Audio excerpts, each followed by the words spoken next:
left my 9 to 5, and within 1 week, I tripled my income from TikTok. So, does anybody here post on TikTok? Can you raise your hand? Nice, okay. And does anyone here want to post on TikTok?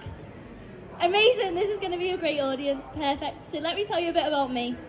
So, my name is Hewitt. I'm a full-time TikToker, I'm a full-time content creator with an expertise in TikTok specifically. And now there's me as a kid, and then I worked for a pre-loved luxury company, and I ran their social media, grew it to 2 million followers on TikTok. Overall, we had about 500 million views, which is insane. We had brands like LVMH, Hypebeast, and Jack Moose not only notice our content, but they copied us as well, which is quite crazy that the strategy I created got that far. So TikTok is a battlefield for attention. It is so hard to try and get someone to watch your videos. So today I want to tell you guys how to do that, and also how to monetize it, because once you've got that skill, it's so important to be able to actually make money off it if you want it to become your full-time job. So currently now, I am full-time on content, and I make mainly vlogs and fashion news content. So my main aim is to encourage people to live an enriching life. I want them to do things alone. I want them to go and do painting and go on holiday. And so that means that a lot of my content is depth and highly engaging. I then do fashion news content. So this is kind of where my expertise from Lux Collective comes in, where I was studying the brands and then would come on TikTok and talk about the history of them, the news in the industry when there's new collaborations, there's new drops, and also my opinions on the latest shows and things. So it's two main sides to my content creation. And now if I was to tell you the simple foundation for success on TikTok is to make valuable content consistently. It's that simple, that is the bottom line. Now, value doesn't necessarily just mean strictly education. Value can mean something that makes people laugh, make people cry. It can be as simple as showing your outfit. It can be invoking a thought. There's so many ways for you to show value. Or it can be the education, give them a new trick, a new, how many times have you gone on TikTok and think, oh my God, I never knew that, and it's a new hack for something. That's what value is. And the consistency, you've probably heard people be like, you need to post 3 times a day, you need to post 5 times a day. Consistency is whatever is good for you. So if you can post every day, that's fine, just do it consistently. If you want to post 8 times a day, do it consistently. If you want to post once a week, just make sure that you're consistent with that so that your audience knows what to expect. Now, sorry, walking over here. This is the framework to make that valuable content. So the hook is the first 3 seconds of your video. And I think it's so unnatural to hook something. In society, we've made dopamine on TikTok. We get it in 3 seconds. You go on the app and you watch a video and you're like, oh, that's funny. Whereas that's not natural. That's not human. If you think about the old times, going to go back to like caveman era, to get a dopamine hit, you'd have to work for it. You'd have to go out and shoot an animal or whatever they did back in them times. So to come up with a hook, it can be really difficult, and that's the thing that I've honestly struggled with the most. It's took me years to get to a point where I can probably get it 90% of the time, and 10% I just miss, because it isn't a natural thing. So if you do struggle with figuring out what the hook is to get someone's attention, don't worry, it's completely normal. One of the things that I did to get better at hooks was to start doing exercises. Mr. Beast gave me this idea. Does anyone know Mr. Beast? You should definitely watch Mr. Beast, he's boss. And what he would do is exercises with random word generators, and he would get a word and then try and figure out a video title with that word in it. And so I do a similar thing for hooks. I'll get the word and be like, okay, how can I use this word to make a hook for a video? And it actually worked really well. Now, another tip is that when you start a video and you start speaking, typically you can cut off your first sentence, because I bet that first sentence you've just said is waffle. And the second sentence is when you actually get into what you're trying to say. So start just practicing, cutting off the first sentence and seeing if the video still makes sense, because I bet you'll get higher views and more attention. Point 2 is retention and the storytelling of the video. So once you've hooked them in, how are you going to keep them there? What are you going to say that's going to keep them there for longer? Because on TikTok you get bored, you scroll. We're all the worst at it. My attention span is awful. So to keep that, you need to be posting something so valuable. And I'm going to go through some examples in a minute of ways that you can keep that. But the bottom line is a good story. It's that simple. Think back to school.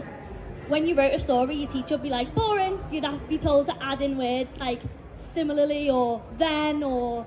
Okay, not then, that's probably the worst example. Suddenly, it's words like this that make things exciting.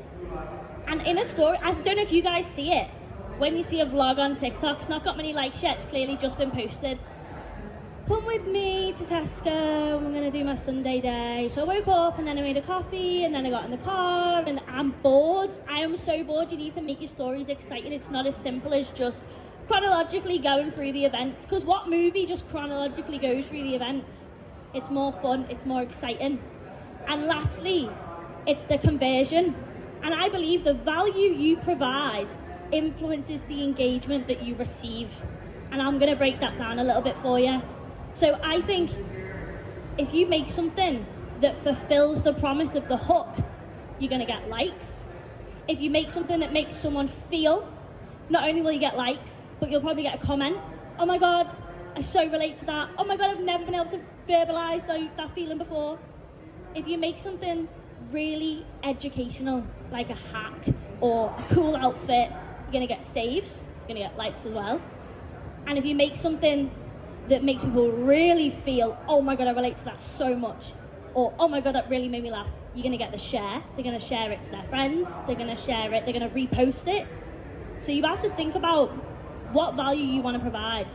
You can reverse it and figure out what metric you will receive.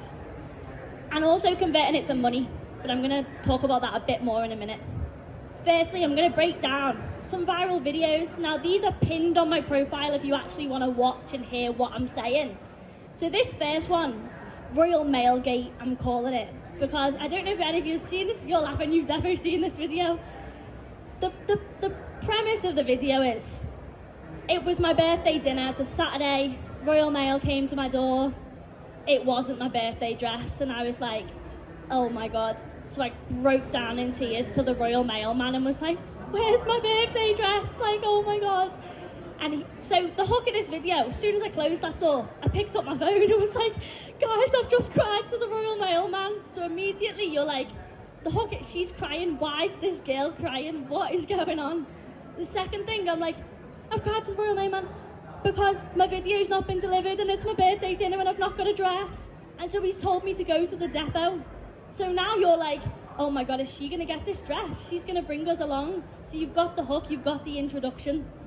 Retention, everyone's invested, everyone wants to see if I've got it. Loads of girlies get it, like when it's your birthday, you order this specific dress for your B-day and you're like, yes, and it's not arrived. So lots of the girls relate. And there's no pointless information. I hate fluff. I hate all these mad words. Just be fast paced, get on with it. People want to know what you've got to say. So I'm not wasting time. We go from the first clip, then I think I'm in the car, then I'm at the Royal Mail, then I'm speaking to the guy. Like, we're getting on with it fast. This video, I think it was like 1:20. And the conversion, we get the dress at the end. I got it. So there's a payoff for watching it. People, you're fulfilled on your hook. You've got a happy ending, you've got lots of likes. The video's over a minute. I'm going to come on to specifically why that's boss, but that does equal money. And relatability, it got me loads of followers. This was the first of its kind of this video for me, not like in the world. But once I'd done this, I then used the same kind of lessons and format to go and do another few videos. So I was trying to get Adele tickets, and I was like, oh my God, am I going to get them? And we all know Ticketmaster is literal hell. Relatability straight away. And I was on Ticketmaster. I remember it was a 12-hour pre-sale. There was a pre-sale at 8 a.m, 12 o'clock, 5 p.m, and 8 p.m. So I was in the 5 p.m. pre-sale. I was on my laptop, and I had a dinner reservation. And I was like, oh my God, like, I'm not missing Adele tickets, but I also need to eat. So I just grabbed my laptop and I'm walking through the streets of Liverpool on my laptop. Everyone's probably looking at me like, what is this girl doing? And I'm like, what else would I do? Get my camera out. Guys, I'm in the queue for hotel tickets, but I've got a dinner reservation, so let's see if we get them. Like, just madness. Who would film that? Clearly me. Posted it. Oh, I got the tickets. Whilst I was at dinner, I was sat eating my dessert and I was like, oh my God, the whole restaurant was looking at me because I was jumping up and down. 1.4 million views. Bang. That video paid for my Adele tickets. Like, that is crazy. Woo, yeah.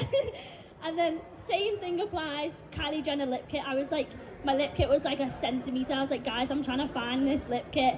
And then vlogged the whole process of finding it. So it's setting the hook and then fulfilling the promise. The next round of viral videos, these are more fashion news. I call these like announcements. So if you want to do well on announcement videos, you kind of need to be first.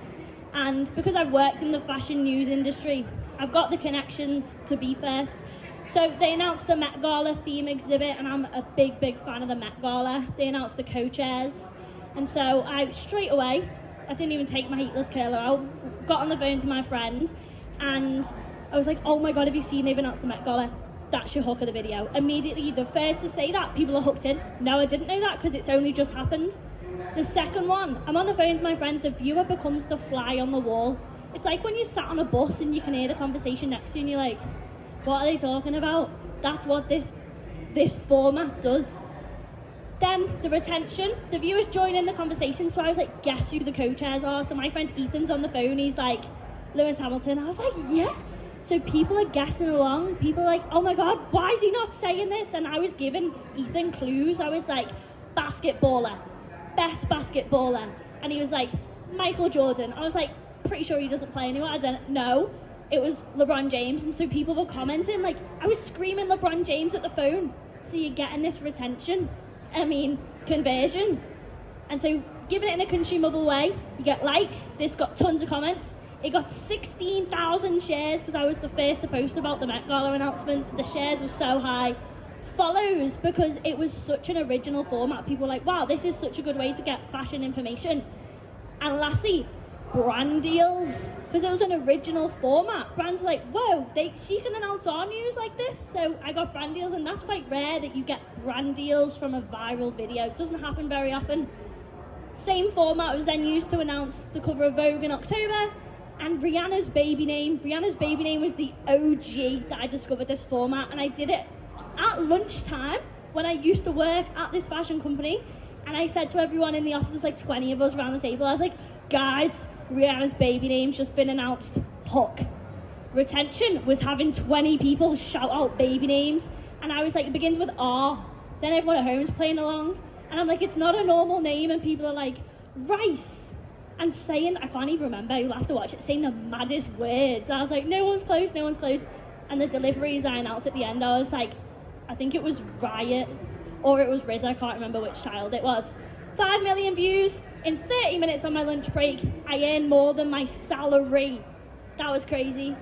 And now the last one, very different, but what I want you to notice here is that in all three formats, despite the fact they're all different, the most important thing is the hook, because if I hadn't hooked anybody in, no one would have watched any of them. Now this one's slightly different because it's shorter. So this video was only 21 seconds long, and it didn't have my voice in it, which I think is why it got the biggest, because if you couldn't tell, I've got a bit of an accent, I talk kind of fast, and that's kind of my thing on TikTok that differentiates me. People have come up to me before because they were like, I heard your voice before I even saw you. I was like, yeah, that sounds about right. This one didn't have my voice. It was a viral song. Who's seen Bridgerton? Great show, fully recommend. Not many hands went up then, it's brilliant. And so the theme song of Bridgerton was trending. So I made that the voice. Sorry, I haven't even told you the hook. The hook says, Pov, you have 30 seconds to teach all your models the runway route. So we hosted a fashion show in June, and I forgot to teach the models the runway route clearly. So I was like, I'll just run round and you record it. That is literally what happened. And I was like, no one post it. It's so embarrassing. I don't want to put it up.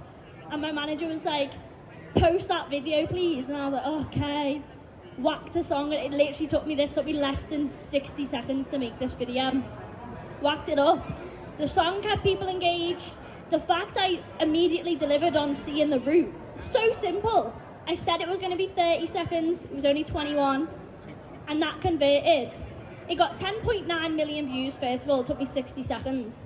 And that converted into very high likes. It's my most liked video ever. Outcomes questions at the end. But it made me no money, £0, because it was too short, it was under a minute. So let me tell you about how to make money on TikTok. Have you ever noticed creators' video is 1 minute and 1 second? Has anyone got onto that? So I'm kind of out on myself right now, but I do this quite a lot because I do vlogs. It's kind of a long form video. And the thing is, on TikTok, they have something called the creator program. Any video over 1 minute is eligible for money per 1,000 views. Now that money per 1,000 views is called the RPM. Every single person's RPM is different and unique per video. So every single video gets rated, and it could be £1.20 per 1,000 views, £1 per 1,000 views, 50p, 20p, you get the point. You have no idea. You can't really control it. But it does mean that if you get a viral video over a minute, you could be earning a lot of money. Now that you know that, I want you to go and think about some viral videos you've seen. Check if they were over a minute and do the calculation. I seen one the other day and it was a family at Christmas singing some Christmas, I'm not a Christmas fan, they were singing a Christmas song. Don't know why it was on my For You page in March, but it had 59 million views and it was 1:35 long. And I was thinking, oh my God, that must be easy 30 grand from singing at Christmas like everyone sings at Christmas. So don't underestimate the power of that. Now to talk a bit more on monetization. You've got your long videos, they build the depth, you get on the creator program. But you, as I said, cannot control this RPM. There are 10 statistics that impact your RPM. And TikTok will never tell us the importance of each one. So it can be location, age, watch time, we're never gonna know. Which is smart, because if we did know, we'd all reverse it and try and figure out how to make the most money possible, which would bankrupt them, so fair enough. And it is harder to go viral with longer videos than shorter videos. Considerably, you could see back before the views on the short video, 10 million versus the longer, they're never above like 5, which is half, so it's a lot harder. So because of those cons, I'd say what you can kind of control a bit more is your brand deals, because you set your rates for them. So brand deals is obviously, I'm sure we've all seen sponsored posts, ads, that's the way you make, I'd say 50% of my income on TikTok specifically is from brand deals. And it's amazing because you can get dream collabs, trips. I did not know. All these brand trips you see people going on, people are being paid to go. You get paid to go on a trip. Like, that is crazy. And obviously high paying. I will say, do not compromise your creative integrity, if you can afford it, by taking brand deals, because the figure is enormous. Because play the long game, please. Don't ruin the trust of your audience because you see a figure and you're like, oh my God, how can I refuse that number? But you don't believe in the brand. Because I think long term, if you want to make this your career and be in the industry for 5, 10, 20 years, some people, I don't even think the industry is 20 years old, but you don't want to risk doing a brand deal you don't believe in. But the thing with brand deals is they can be really restrictive. You get given a 20-page brief, don't say this, do say this, make sure you say these words, I want 20 hashtags, and it can be a lot, and it can be annoying, and sometimes it puts you off. So one of the ways you can control the brands you talk about when post and what you say a bit more is affiliate links. It's easy passive income. If someone's saying to you, Ella, where's your jeans from? I'll just send them the link to my jeans rather than saying, oh, they're from Revolve. By the way, if anyone's interested, link in my bio. I'm joking. So you get affiliate links. But it is hard to do on TikTok, I'm not going to lie, because you can comment links, but they're going to have to copy and paste it, and it's a bit messy. And you've only got one link in your bio, do you know what I mean? So it's a bit annoying. So, my key takeaways for you: post valuable content consistently. I want you to just remember that phrase. Sorry, I got the way. There you go.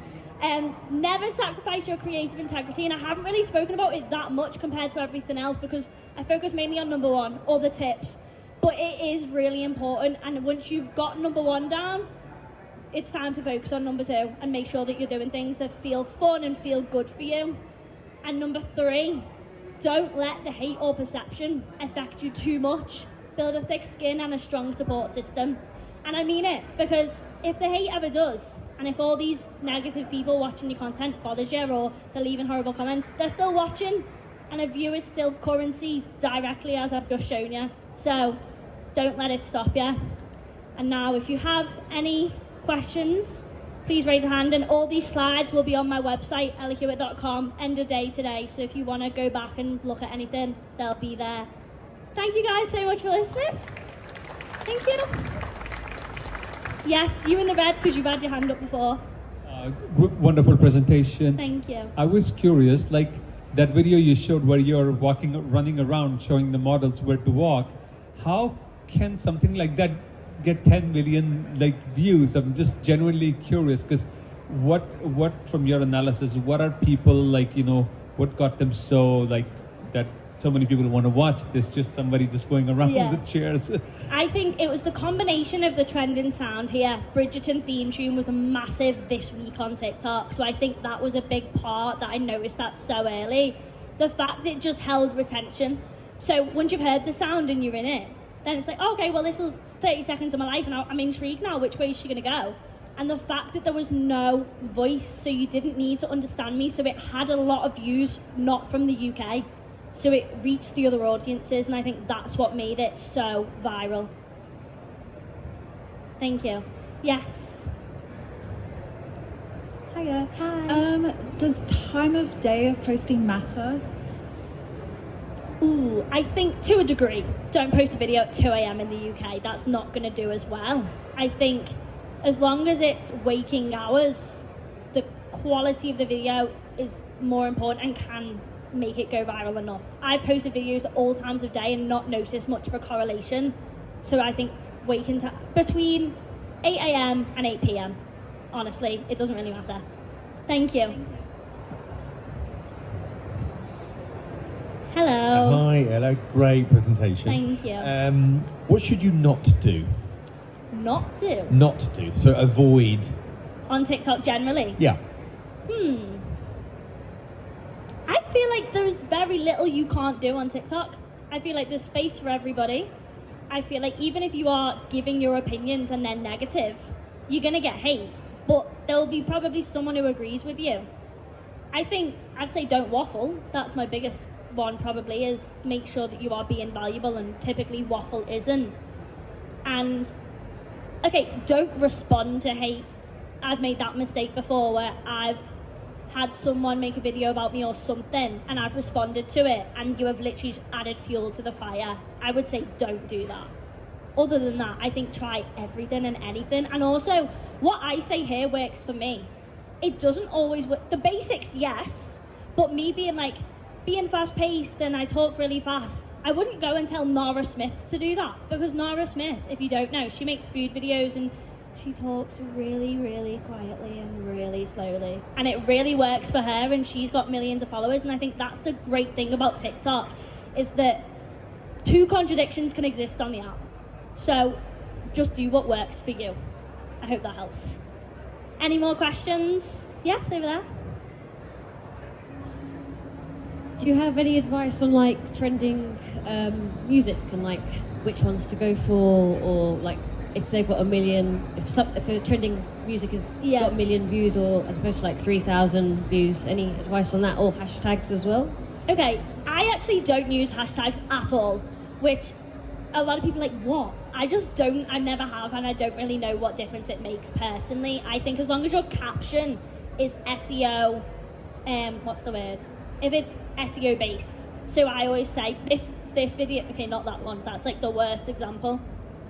This video was places to work in Liverpool, so my caption was literally places to work in Liverpool, because it's just simple for search. But with sound, it changes every 4 days. I'm not even messing, like 4 days to 7. And so I think the way that I know what's the trending sound is because I am chronically online. So I'm not saying this as my advice to you, but like, be on your phone a lot, be online, think what sound you hear a lot. That is how I do it. I don't scroll through what's trending or look at the number. I just go from what I've heard a lot, which I know is not the best advice, but that is just honestly what I do. Sorry. It's okay. Any more? Oh, right over there, please.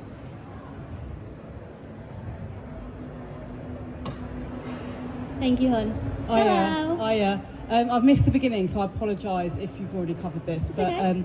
Your headlines, for example, the headline there, did you say that you do that for keyword search, or rather than writing an, kind of funny headline, would you go more for keyword search?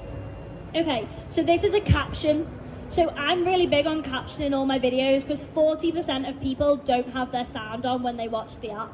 So I've just screenshotted, but that's a caption, that's where I always put them, so that when people look at the video, the captions of what I'm saying are close to the title and the eyes go to the same place. But on this one, that's kind of the only time I put something on the screen. I don't do it for my daily vlogs, I don't do it for when, I never do it. I only do it if it's not me talking and it needs words to explain what's happening. And when I'm doing that, as long as it explains it, yeah, I don't go for SEO. But the captions I've just discussed, these do show up in SEO. So whatever you're saying, it'll go towards search on TikTok. Did that help? Sorry.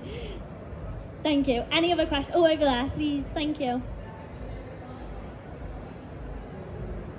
I'm struggling with balancing consistently putting content out there, and for me, I just don't want to put anything out there that isn't high quality as well. Okay. But with that, it's then actually stopping me from putting content out there because it's hindering my consistency. So yeah.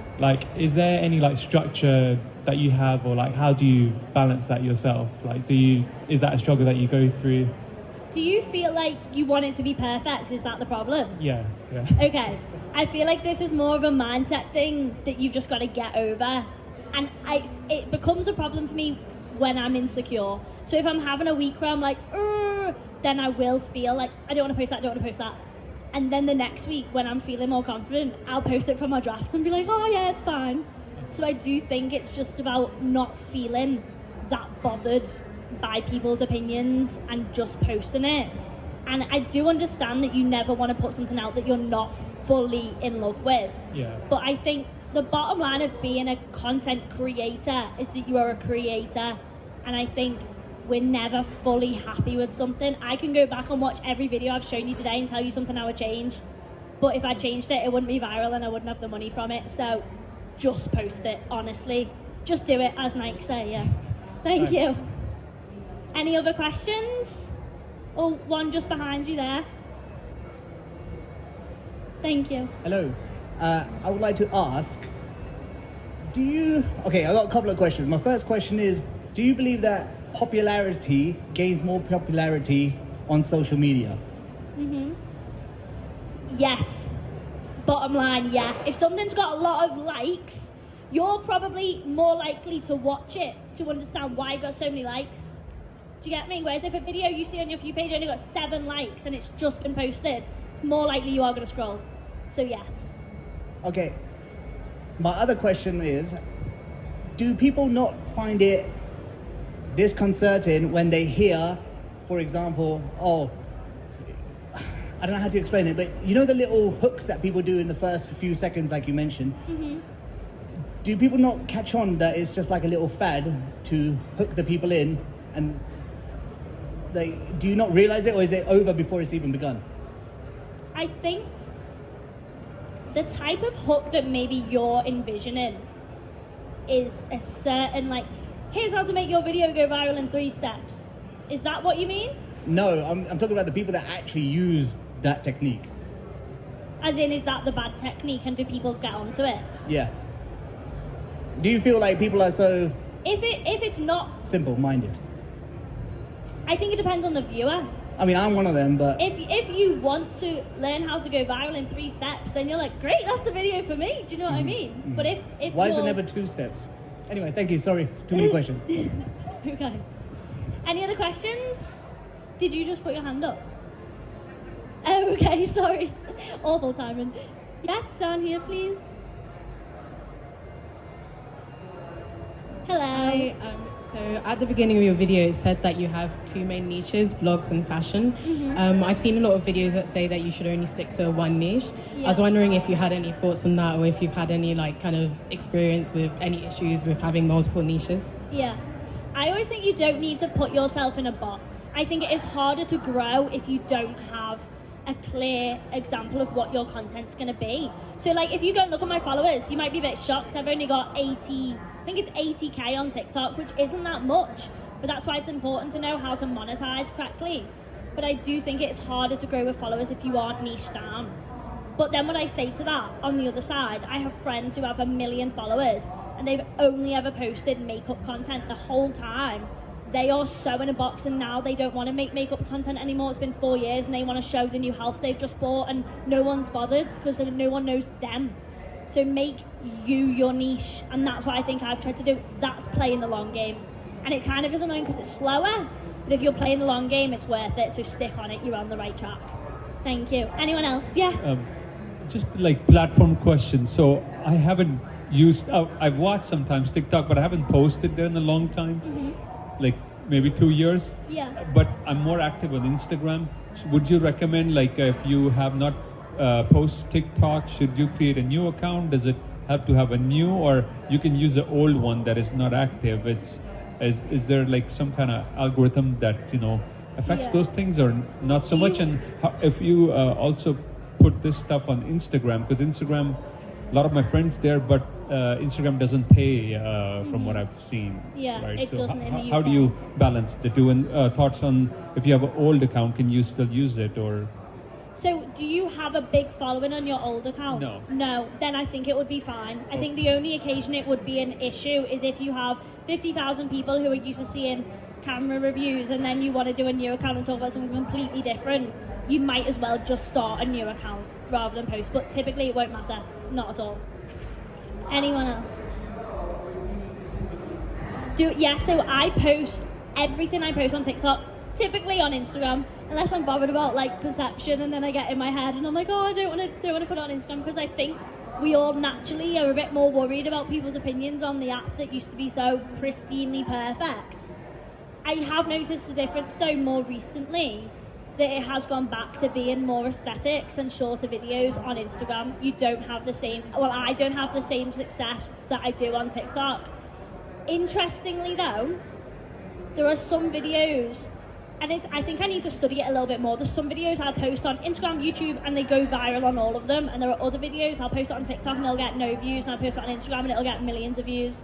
So I think that's something I'm learning a bit more, but for now, I just post as much as I can everywhere. I hope that helps. Any other questions? Yes, over there. Thank you. Sorry, just one more. So you just said make yourself your niche. Because so a lot of people say I don't know what your niche was, but say, what is your niche, sorry? I don't really have a niche. I have my own niche, so it's like Perfect. vlogs and fashion news, but people care about the fashion information because it's Ella talking about it. Do you get me? I get you. So you're saying use that as your focus, and then you could put maybe a couple of other like beauty or fashion with that, but don't maybe have fashion as your total niche. But that's what you're saying. Sorry, I know you said that, but Yeah. Okay, that's pretty interesting. It takes longer, but it's definitely worth it. And then once the reason I did it, I can't remember where I heard it, but I heard somewhere, if you've got 1,000 dedicated fans, you can kind of do anything. And I was like, okay, let me get 1,000 dedicated fans. So I made myself my niche, and so my main thing is vlogs. That's what people like know me for. Then fashion news, but I still post videos. Ultimately, if I didn't get paid for this, I'd still do it, because I've been vlogging my life on Snapchat private stories for like 10 years. And so that love is what made me do it. And so because of that, I still post videos sometimes. I'm like, guys, I've just seen this. It's just me chatting rubbish. And I guess that's where it's like, it's my niche. It's kind of like a personality creator. Yeah. I hope that helps. Yeah, absolutely. I get it. Thank you. Any final questions? Amazing. Thank you guys so much for coming. As I said, the slides will be on my website if you do want to watch them. I'll probably put it up later. today. Thank you guys so much. Thank you.